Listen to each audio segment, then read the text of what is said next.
आपने सब्जी तो बिकते देखा होगा, लेकिन कभी कंप्यूटर की कल्पना नहीं की होगी।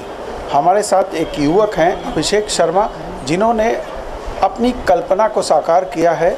ठेले पर कंप्यूटर लेके आए हैं, गाँव पे ले जाते हैं, छोटे छोटे बच्चों को, उन बच्चों को कंप्यूटर सिखाते हैं जिन्होंने कभी कंप्यूटर को देखा नहीं। चलिए हम बात करते हैं कैसे आया उनके दिमाग में यह विचार और क्या सोच के, क्या उद्देश्य सोचकर उन्होंने कंप्यूटर ठेले पे लगाया। कैसे आया आपके दिमाग में ये विचार? सर, मैंने जब कंप्यूटर को देखा, इंटरनेट को देखा, तो देखा कि लोग इस डिजिटल युग में भी आम लोगों तक, जो आम गरीब लोग हैं उन तक कंप्यूटर नहीं पहुंचा है, और जो आम लोग हैं उनको कंप्यूटर से रूबरू कराने के लिए, कंप्यूटर एजुकेशन को उन तक पहुंचाने के लिए मैंने इस तरह का एक प्रोजेक्ट सोचा दिमाग में सर, और फिर मैंने उसे इम्प्लीमेंट करने के लिए दिनों रात एक मेहनत की सर।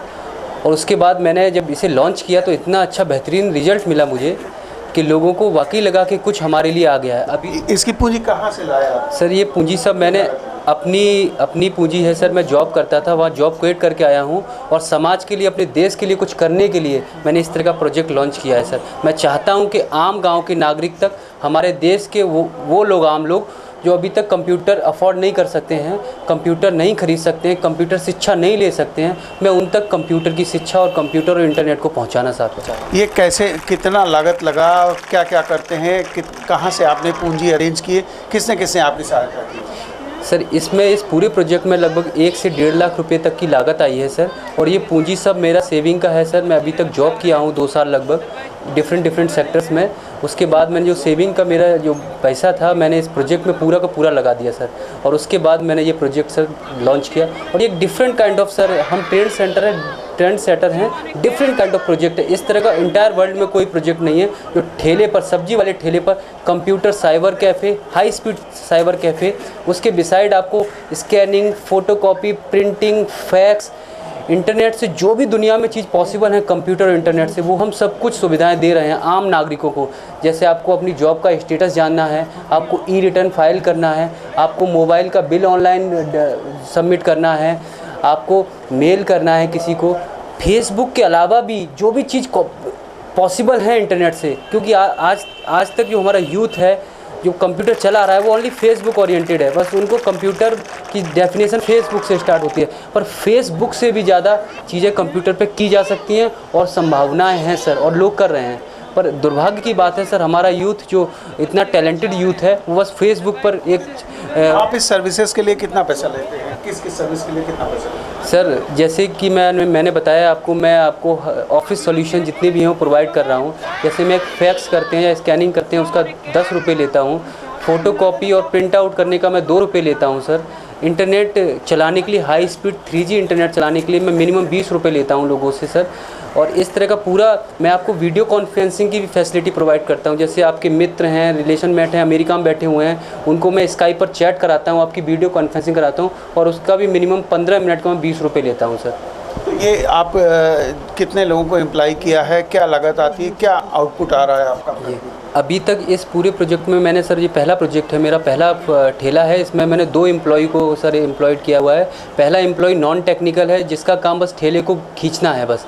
दूसरा एक टेक्निकल वन है जिसे कंप्यूटर की थोड़ी बहुत नॉलेज है सर, वो भी इंटर पास है, और उसे कंप्यूटर के बारे में पता हुआ है, कंप्यूटर को लोगों को कैसे बताना है, चलाना है, उसके बारे में पूरी नॉलेज है। मैं जो नॉन टेक्निकल वन है उसे सर 3,000 रुपये दे रहा हूँ, और जो कंप्यूटर के बारे में जानकारी रखता है मेरा एम्प्लॉय, उसे मैं 3,500 रुपये दे रहा हूँ। और रिस्पॉन्स की बात की जाए तो लोग सर ऐसे करके हाथ रखते हैं और कहते हैं ये क्या आ गया, कैसे पॉसिबल हो सकता है कि अभी तक हम ठेले पर सब्जी खरीदते थे, फल खरीदते थे, आज कंप्यूटर, वो भी हाई स्पीड कंप्यूटर मिल रहा है, और ऑफिस की सभी सॉल्यूशन 4 पहियों पे मिल रहा है। और सबसे बड़ी बात यह है कि सर, लोग अभी तक गलियों में कंप्यूटर को ढूंढते थे, अब कंप्यूटर लोगों को ढूंढ रहा है सड़क पर। आइए हमारे पास। जो लोग परेशान होते थे कि हमें फ़ोटोकॉपी करानी है, फैक्स कराना है, हमें किसी से वीडियो कॉन्फ्रेंसिंग करनी है, उसके लिए तमाम झंझट करने पड़ते थे, अब उनको क्विकली मिल रहा है सब कुछ, क्योंकि इतना ज़िंदगी लोगों की फास्ट हो गई है कि वो गलियों में नहीं जा सकते हैं। बस साइबर कैफ़े की बात की जाए तो इतनी सर बदतर हालत है कि आपको बड़ा सा एक मॉनिटर मिलेगा, एक कीबोर्ड मिलेगा जिसमें एंटर की की नहीं है, एक माउस मिलेगा जो चल भी नहीं रहा है, और आपको एक क्लिक करेंगे तो वेब पेज खुलने में 15 मिनट लगेगा सर। और मैं आपको बताना चाहता हूँ, किसने आपको सहयोग किया है इसमें? इस पूरे प्रोजेक्ट में सर मुझे मेरे स्पॉन्सर हैं सौरभ पुरी जी, जिन्होंने मेरे प्रोजेक्ट पर देखा और उन्होंने प्रोजेक्ट को समझा, और उन्होंने मुझे 3 मंथ के लिए इस प्रोजेक्ट को स्पॉन्सर किया हुआ है। और हमारे दिवाकर जी हैं वो मुझे मदद कर रहे हैं गांव, क्योंकि मैं यहाँ पर नया हूँ इस पूरे इलाके में, तो ये मुझे मदद कर रहे हैं कहाँ पर सोशल वर्क किया जा सकता है सर। नहीं, दिवाकर जी कौन है? ये दिवाकर जी संस्कार इंडिया फाउंडेशन है हमारा, उसके ये हेड हैं सर। तो संस्कार इंडिया फाउंडेशन आपको क्या मदद कर रहा है? संस्कार इंडिया फाउंडेशन हमें सर चीज़ों को बेस बना रहा है सर, कि यहाँ पर गांव में, इस गांव में शिक्षा देनी चाहिए, अदर गांव में शिक्षा देनी चाहिए, यहाँ पर लोगों का स्टेटस बहुत कम है, यहाँ पर अपॉर्चुनिटी। मतलब फाइनेंशियल हेल्प आपको सिर्फ सौरभ पुरी जी कर रहे हैं? ना, सौरभ पुरी जी ने हमारे प्रोजेक्ट में इंटरेस्ट दिखाया है, उन्होंने मीडिया लगाया हुआ है सर हमारे प्रोजेक्ट पर, अपना महिंद्रा का, वो महिंद्रा की क्लस्टर हेड है यहाँ पर, तो उन्होंने इसे स्पॉन्सर किया हुआ है मीडिया के लिए ओनली, और अदर जितने भी सोर्स हैं मैं सर वो अपने आप जुटा रहा हूँ सर, मेरी फैमिली और मैं। क्या किया है आपने, क्या आपकी प्रोफाइल क्या है? सर मैंने एमएससी किया हुआ है और पीजी डिप्लोमा किया हुआ है वर्किंग मैनेजमेंट में, और department of science and tech की तरफ से मैंने इंटरप्रेन्योरशिप डेवलपमेंट प्रोग्राम का कोर्स किया हुआ है, उद्यमिता विकास प्रोग्राम, कि कैसे एक सफल उद्यमी बना जा सकता है। और वही जुनून है सर जो मैं इस पूरे इतने बड़े प्रोजेक्ट को हाथ में लिया हुआ हूँ सर। इलाहाबाद मेरा कोई टारगेट नहीं है, मैं चाहता हूँ कि हमारे देश का आम नागरिक, हमारे देश का आम बच्चा जो कंप्यूटर नहीं अफोर्ड कर सकता, जो कंप्यूटर शिक्षा नहीं अफोर्ड कर सकता है, मैं उन तक कंप्यूटर, इंटरनेट और कंप्यूटर की शिक्षा को पहुंचाना चाहता हूं। क्या भविष्य अपना देख रहे हैं? इस प्रोजेक्ट में सर बहुत भविष्य है, लोगों का बहुत अच्छा रिस्पांस मिल रहा है, और इलाहाबाद के बाद अभी कुछ दिनों बाद मैं इलाहाबाद में काम करने के बाद दूसरे शहर में जाऊंगा, चौथे 5 में। मैं चाहता हूं कि हमारे देश के 600 से 20 से ज़्यादा ज़िले हैं, मैं उन सभी ज़िलों में जाऊं और देश की सेवा करूं, और अपने देश को चाइना और अमेरिका की टक्कर तक ला के पहुँचा दूँ सर।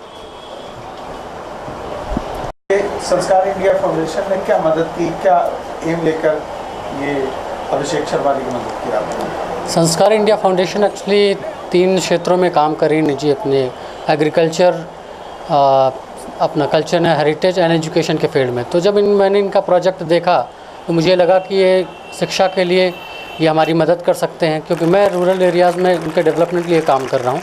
तो मैंने इन्हें सुझाव दिया कि आप ग्रामीण क्षेत्रों में प्राथमिक विद्यालयों में अगर अपना कार्ड लगाते हैं तो वहाँ पर आकर के उन बच्चों को कंप्यूटर की शिक्षा मिल सकेगी जिसका उन्होंने सोचा ही नहीं होगा, उन्होंने देखा ही नहीं है ऐसा कंप्यूटर इस टाइप से। तो मैंने यही सोच करके इनका सहयोग लिया कि आप ग्रामीण क्षेत्रों में आएँ और इस कंप्यूटर शिक्षा को उन तक पहुँचाएँ। तो क्या सहयोग दे रहे हैं आप इनको? जैसे हमारे जो अभी इस फील्ड में काम कर रहे हैं, तो इलाहाबाद के अंदर में करीब 8 से 10 गांव हैं जहां पे हम ऑलरेडी इसके लिए काम कर रहे हैं, शिक्षा, संस्कार और एग्रीकल्चर के लिए। तो शिक्षा के लिए हमने इनको नसीरपुर ग्राम है, झलवा से थोड़ा सा आगे पड़ता है, कौशाम्बी जिला लगता है वो, तो वहाँ पे हमने एक छोटा सा कैंप रखा, 1 दिवसीय कैंप था हमारा वो, जिसमें इन्होंने प्राथमिक जो चीज़ें होती हैं। ये तो जाते हैं, मतलब आपने क्या सहयोग किया है इनका? बस इनके जो टेक्निकल सहयोग है उस पर भी थोड़ा सा मैंने सहयोग किया, और जिन क्षेत्रों के विषय में इन्हें पता नहीं था उसके विषय में मार्गदर्शन थोड़ा सा किया, और बाकी तो सहयोग में एक दूसरे के साथ ही हम काम कर रहे हैं।